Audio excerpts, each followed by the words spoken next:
What's going on, guys? So, hopefully you guys are all doing well. I did have some videos I posted while I was gone.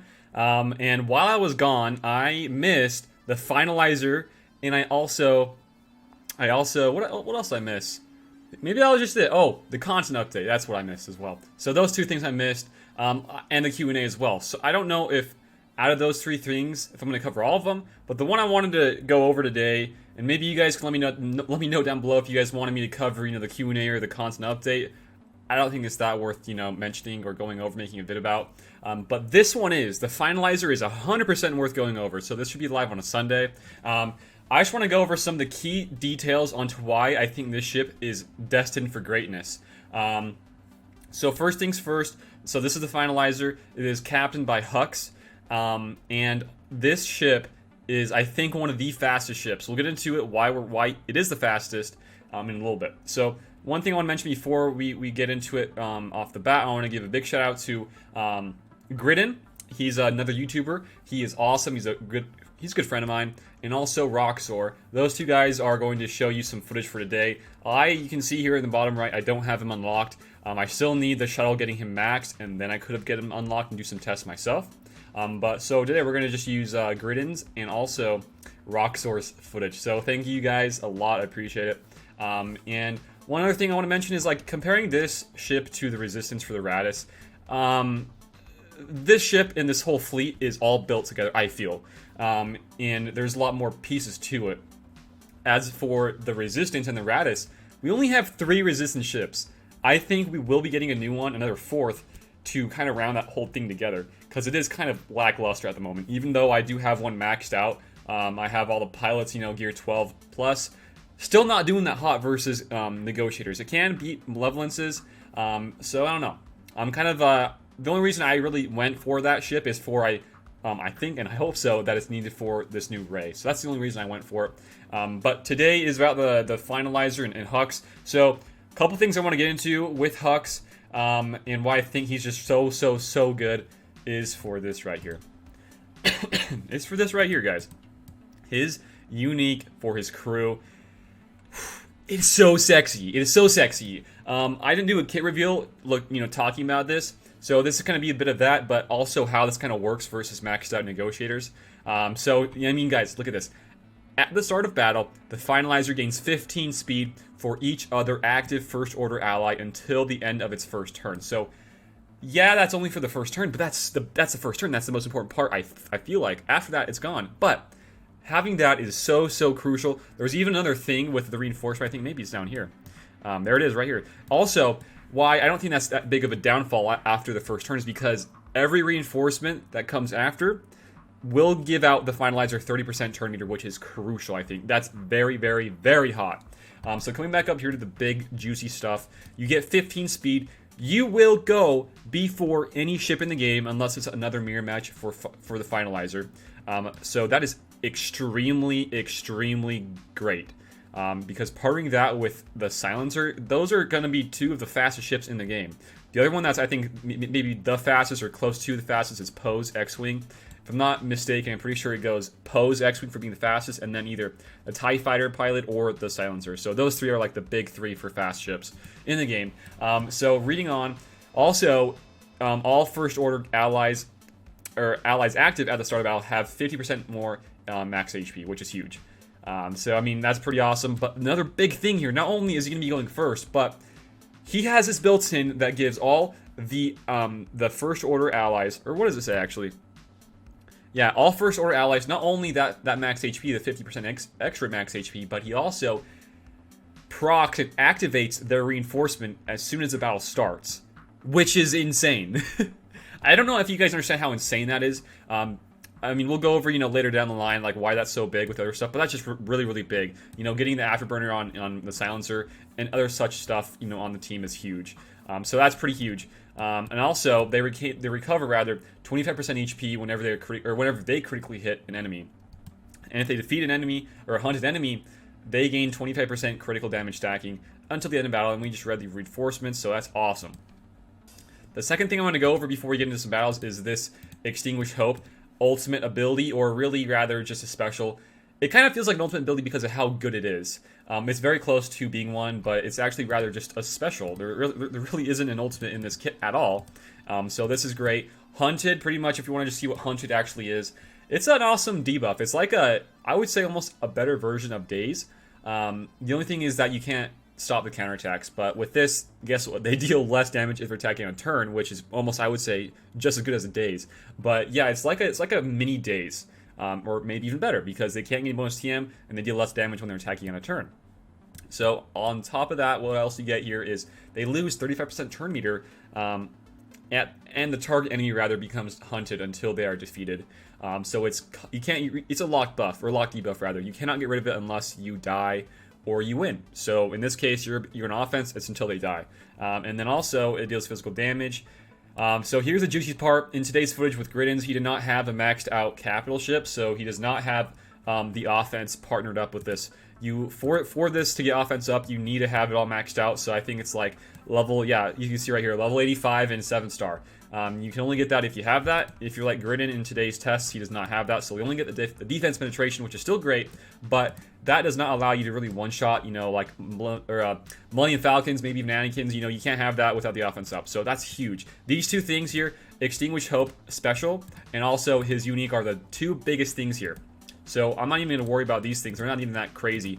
I really only have seen in when I'm watching stuff, either people using, I think is this ability, but for sure Hunted ability, like 1000%. So I know this is kind of a long intro, but now what I'm going to do is going to swap over and show you guys some of these battles. I'm going to start actually off with Gridan's because I feel like his is really, really great for showcasing how this whole team works. So for me to do this, let's swap over. Boom. So you can see Gridan here. He's a cool guy, man. I'm not going to lie. You guys should definitely check out his channel. He is very, very good with how he knows and his way around the game. He's very, very smart in that aspect. So actually, we're kind of a bit ahead of ourselves here. Let's just chat about what's kind of happening here. So like we said, he will go first. Fives went there. If you guys didn't catch that, Fives just went. And then we're trying to focus down Anakin, trying to keep him under control before he does anything crazy to us. So when we're inflicting Hunted here, that means he can't gain bonus turn meter, and he does less damage on like assists. So that's huge. Why I feel like Hunted should always go on Anakin though when you're fighting negotiators is so he doesn't get that bonus turn meter. So like on his bonus attacks, when somebody goes below 100% HP, he doesn't get that turn meter, and you can kind of buy yourself some time, working down some people that have taunts, or maybe finishing him off, Anakin off.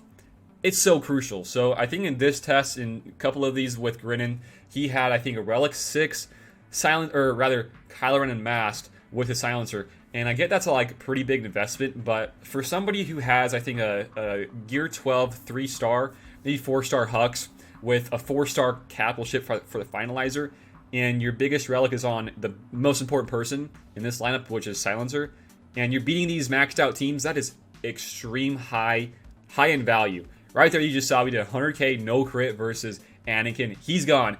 And if you guys know how these negotiator battles go, if you can kill Anakin early on, I would say you can auto it, but it's very dang close to autoable. But in this one, we don't have everything maxed. I would probably not recommend doing that. So what we're going to do here is really just feed assists and attacks, extra attacks to our silencer, because with how he works on his basic, he can stun somebody who has more than 50% HP or 50% turn meter, and he can stun, or rather, he can gain advantage if they have less.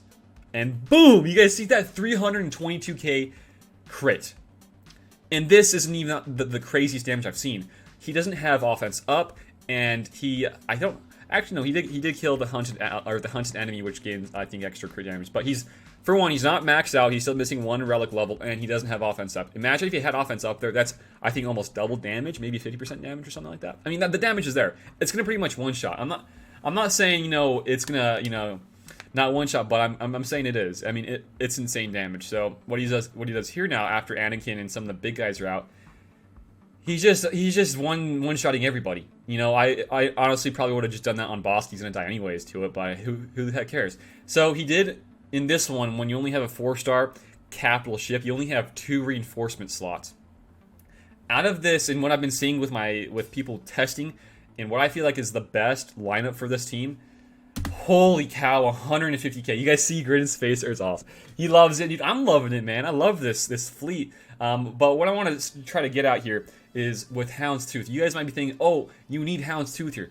Honestly, guys, from what I'm going to show you in a little bit, and in what you kind of have seen in this one with not that max of a ship versus a max ship, I don't think you need a maxed out or even a Houndstooth whatsoever. I mean, he doesn't seem that very important in these teams. The only thing I feel like is important is just your very, very high HP, high offense, because with the unique that we just read earlier, the first order allies gain 50% max HP, which means, you know, Relic 6, Relic 7 crew with his pilot and his ship will have extreme HP, and parting that with the extra damage on advantage, crit damage, and even more offense, and his afterburner.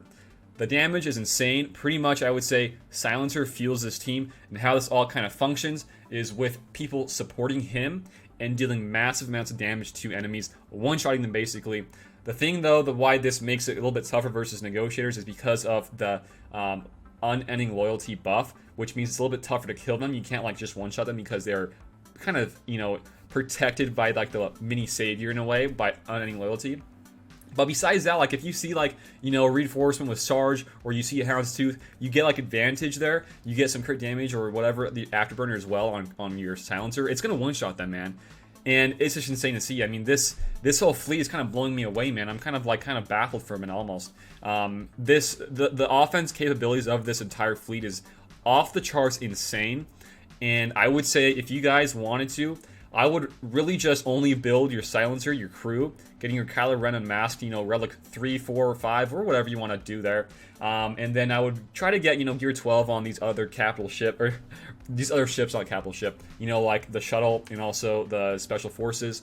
And that's pretty much it. And then for reinforcement, if you wanted to, you can bring in like Ebon Hawk or somebody to dispel the buffs, inflict buff immunity on like Anakin or Houndstooth, whoever you want to, and then you just wait, and your Silencer just goes off on them. So that's it. And, you know, people are probably saying, you know, coming back to the whole Houndstooth thing, people are like, man, you probably need a tank for, you know, every single fleet and every single faction for fleet in this game now. No, I don't think so. I think for some of these teams, especially for this First Order fleet with Hux, you don't need a Houndstooth, you don't need a tank here. This team is pure offense oriented. You get going first, you do big, huge, massive damage, and you're good. You're going to win. As long as you're on offense, you're going to probably win almost every single time. So this is a huge one. I'm going to show you one more. This is from rockzor. So we're going to show you this. But yeah, the one we just showed with Gridan, he had no abilities upgraded past level 1.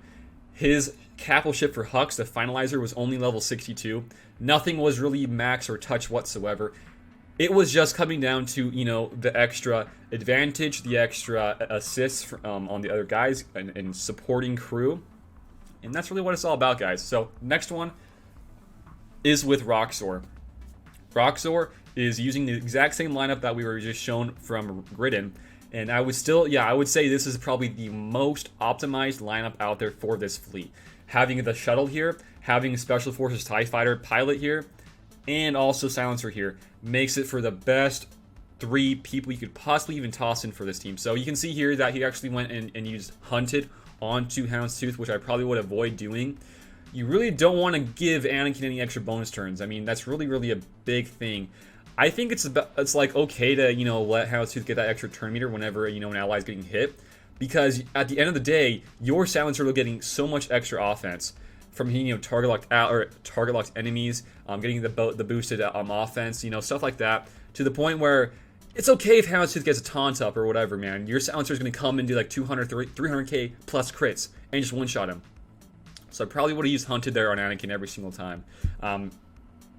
So right there, I was just kind of wondering what the damage would be like. Only 90k, but I mean, Sarge is a very tanky guy, and he had offense down as well. But I mean, guys, the fact that this team, I don't feel like needs crazy high relics besides probably just the crew, Kylo Ren and Masked. Outside of him, this is extremely high value. I mean, I can't really emphasize how much value you're getting here when it comes to Arena, when it comes to GACs, when it comes to TWs. I mean, you could build this 4-star capital ship, you know, have like I would say like a relic up Kylo Ren and Masked with his ship, just one-shotting. I think that was a 5s right there. And you just play around him. You give him the assists. You play around the turn meter. It's all here, guys. This entire fleet is here, I feel like. I don't feel like there's anything here that could really come in and probably do much to it. Maybe I can see a tank, but like I said, I don't feel like they're going to add any more tanks for this fleet. I feel like this fleet with the First Order is already, you know, cemented out. I feel like it's already there. It's so good. You know, the assists from the Special Forces TIE Fighter, and also the extra turn meter, and just, you know, the dispels from Shuttle. I mean, the Shuttle is one I've always loved, the ship and the kit and how that functions. It's very, very top tier in my opinion. And now that we have a First Order capital ship, man, 150k crit, guys. This is one of my favorite ships right now. I'm just freaking bummed out that I cannot get the ship right now because I don't have the prestige. My prestige is super, super low. So guys, I'm gonna hop back out into the game, and we're gonna show you guys some of the other stuff I want to chat about before hopping off. This might be a little bit longer, I know, but guys, let's just chat about kind of like what's all happening here and why, you know, First Order is kicking ass right now, because they are. Well, first off, you know, we just kind of went over the Finalizer with getting his first turn going first with extra speed with the First Order. And then you have the Silencer, I mean, which just does crazy damage. And then you get those reinforcements popping as soon as you enter the battle with Hux's Finalizer. So, like, what you're getting here, you're getting Afterburner. And what this means is he has even more offense. And also, when the TIE Silencer attacks with advantage, it reduces his cooldowns by 1. When a First Order ally takes damage, he has a 50% chance to gain advantage for 2 turns. So pretty much what you're getting here is you're almost always going to have advantage between, you know, this Afterburner ability, or unique rather, and also the Kylo Ren command shuttle. Those two things will almost guarantee you're always going to have advantage. And on top of that, with his basic ability here, if they have less than 50% turn meter, you're going to gain advantage as well.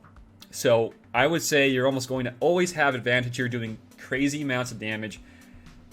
And stuns. If they have more than 50% turn meter, they will stun, or rather, he will stun on his basic, which is insane. I mean, this entire thing is just dirty. And also, he deals 100% more damage if he has advantage. It's all here. This whole fleet is here, I feel like, in my opinion. And on the flip side, for like the Radis and the Resistance, it's not all there. It's missing a really good key tune. And if I were to guess what that is, I feel like we already have a good DPS on the Radis team and the Resistance. I really do feel like that we're missing either a support or a tank. I feel like, though, Houndstooth can really be fit in this Radis, you know, very, very well, but I feel like it's missing a support.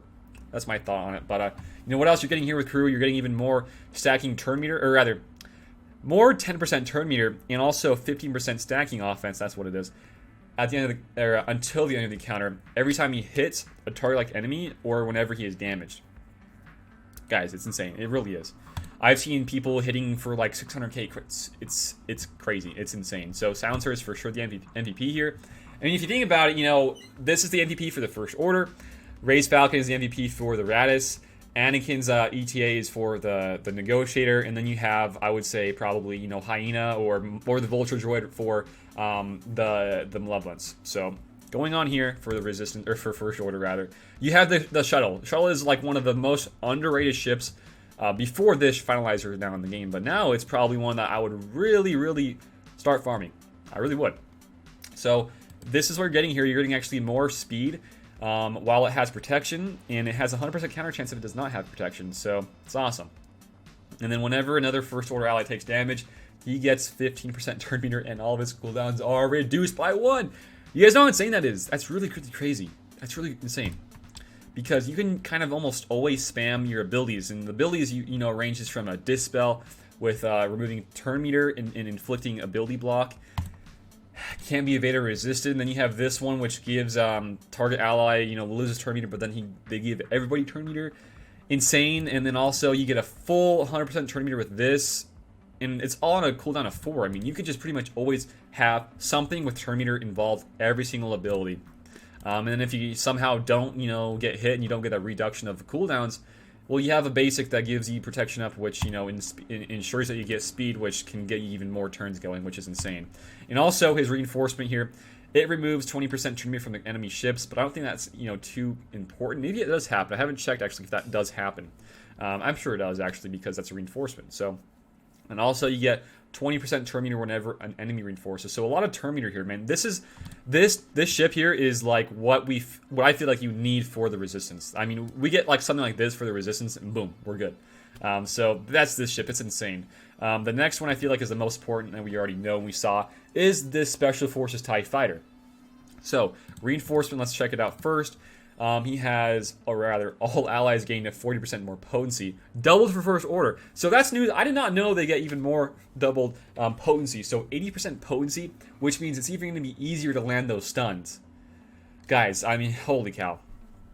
Insane. And then they even have less nasty, so yeah, it's going to be extremely easy to land stuns with your crew and your silencer. So on top of that, he has an AoE, which inflicts dots rather. Not too crazy, you know, I'm not going to say that's insane. You can inflict target locks, which, you know, can come back to silencer, which increases his offense and actually gives him more turn meter, which is fabulous. And then this one is the biggest one here. It's a call to assist. So you inflict ability block and call target ally to assist. And you give him advantage. So by giving that to crew, he's going to always have advantage.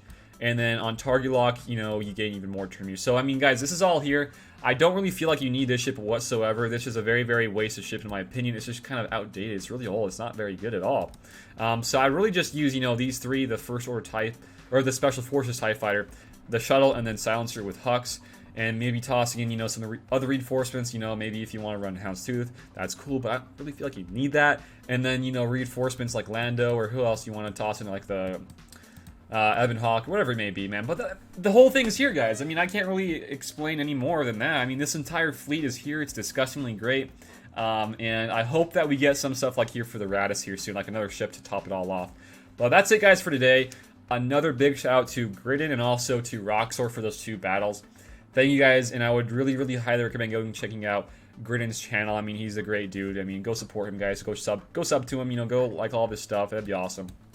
That's gonna wrap it up for me though today.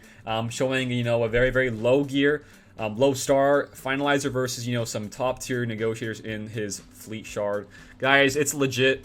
I would love to work on this, and I will get this next time. I got to get some more shards for the shuttle, and then I can kind of work on that. But thank you guys for watching today's video. If you enjoyed it, give it a like, share it around.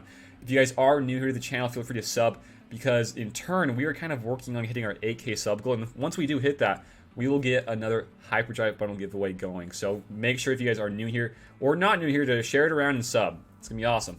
Besides that, we have a Discord. We got some ways to support me. We got Patreon. We got channel memberships. Please, if you guys can, support me. That'd be awesome. If not, it's all right. You guys always support me just by watching the videos and showing it, so that's awesome as well. But besides that, guys, that's it for me today. Thank you for watching, and until next time, I'll see y'all later. Peace out.